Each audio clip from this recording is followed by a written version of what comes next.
Welcome to Spam Filter for Your Brain, bite-sized ponderings on how our thoughts influence our behaviour and our lives, and because we're all connected, how our thoughts impact the world.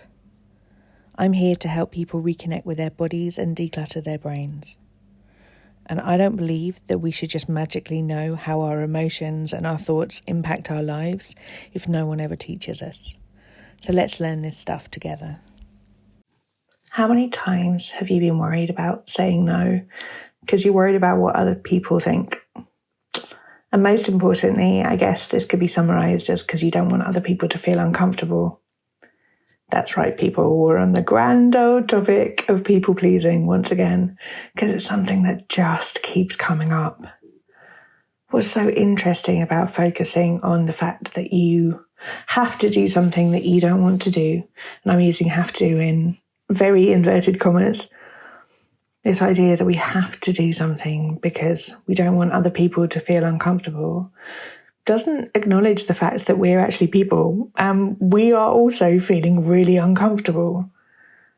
What's really wild about this notion is ignoring our humanity for the fact that we are not willing to feel an emotion. An emotion is just a sensation in our body.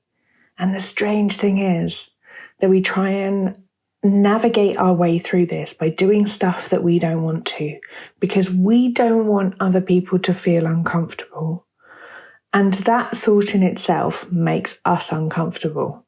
We are willing to suffer the thing that we don't want other people to suffer so that someone doesn't have to feel the thing. So you're willing to take, it's almost like we think we can take this burden away from other people.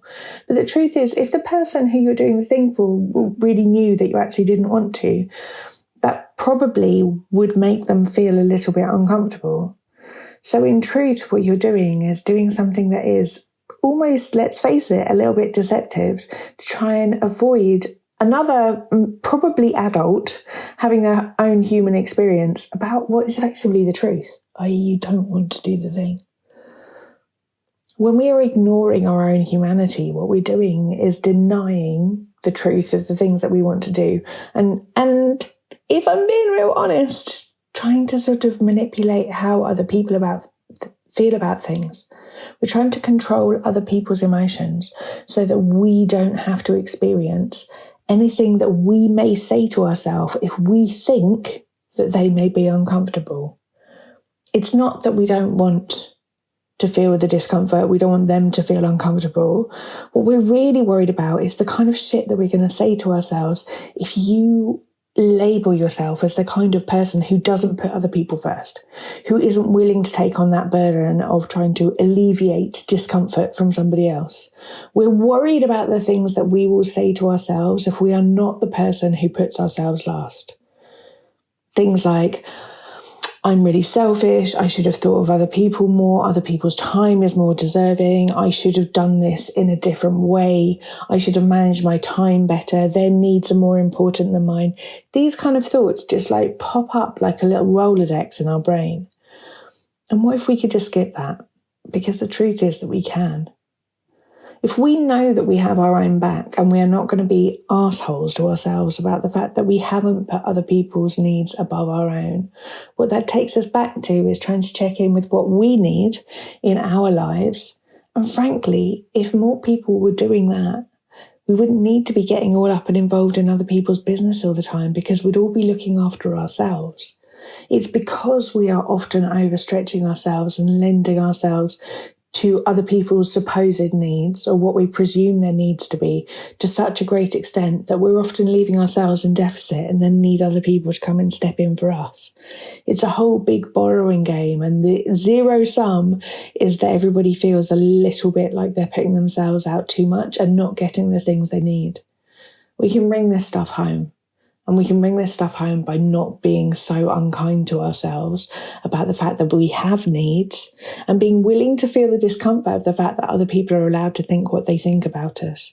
And we still get to look after ourselves without that meaning some great big terrible thing about us, and that it could actually be something that's a really good attribute. It could be something that is an incredibly strong characteristic, to be looking at how we want to be treated, to be modelling what our needs are to other people and to the youngers in our life, to be able to be showing them that you're allowed to have wants, desires and needs, and you're allowed to have those met, and you're allowed to have those met by yourself. When we have our own backs, we are not so worried about trying to extend and overextend ourselves out to other people and leaving ourselves in deficit. When we have our own backs, we become the kind of person that we would really wish our friends to have around them the whole time. And ironically, we have more to give to ourselves and others. I hope this has been useful this week. As always, stuff is available in Self-Care School should you wish to go and get some actual practical tips how to do some of this stuff. And there's loads of free resources in the show notes should you wish to get them. Nice free workbooks and the like. And I'll speak to you next week. If you've been enjoying what you're hearing on the podcast, you will love Self-Care School. Self-Care School is longer versions of this, more in-depth and more personalised. We have a whole hub of courses from body image to boundaries, perfectionism, time management, and a whole range of other topics. You name it, there's probably a course on it. But most importantly, we also have a weekly group coaching call where you get to apply this stuff to your everyday life and get support to try and untangle your own story from some of the emotions that you might not be enjoying in your life. If you would like to learn how to apply this work to your specific situation and to be building a life of your dreams,